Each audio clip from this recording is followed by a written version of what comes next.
My name is Matthew Roots, and I am one of the directors of After the Sewol Part 1 and Part 2.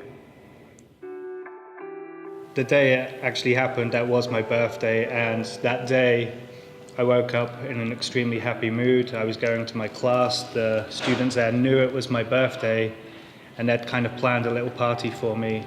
But as I got there and I explained the news to them, which at the time it said people had been rescued, everything was fine, the situation's all under control. So I told them that and I was still in a good mood, but when we checked again, obviously the news was wrong, it had changed. Now the death toll had increased. Like at first it was 0 people were dead. And then, less than 1 hour later, I think the reports were up into the 50s already. So yeah, that did change my mood that day, and it wasn't just for that day. I would say it was for the weeks, even months that followed. 2 weeks after the accident first happened, with all of the news information which was being presented on TV, internet, print-based, whatever, there seemed to be a lot of conflicting information. And for me, that just didn't sit well, so that kind of led me to, in a way, investigate what actually happened, to answer these questions for myself.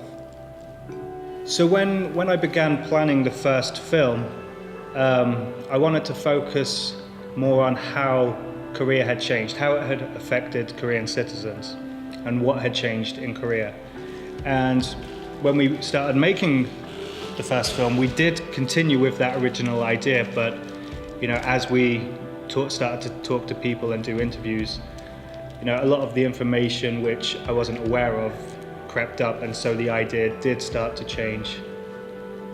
So when I came to Korea, I saw Korea as this huge powerhouse, which that's a positive thing, or a positive viewpoint I had on Korea.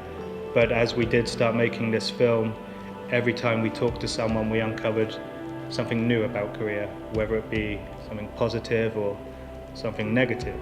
I thought the Sewol ferry was, one of the worst ferry tragedies to ever happen, not just in Korea, but the world. And, as we started talking to people, we found out that there was other ferry accidents, not even that long ago. I think so for me, that was baffling to find out all of these Korean dark secrets which had been hidden. And even when we talked to or interviewed Korean people, a lot of them were unaware of this.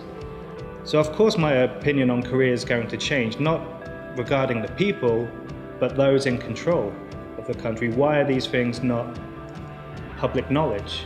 Or if they are public knowledge, why are they not getting that much exposure? So yeah, my opinion of Korea still hasn't changed, in terms of, do I think it's a great country? Yeah, I do. I think it's a fantastic country.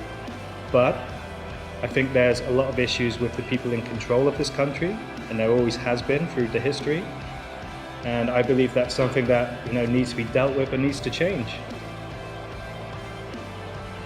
So there are many ways that you guys can be involved in this project.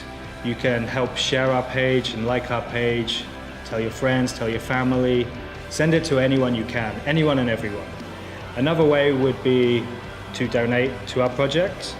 All of the money we get goes towards this project, and every single penny we get brings us one step closer to completing this project and sharing it with an international audience.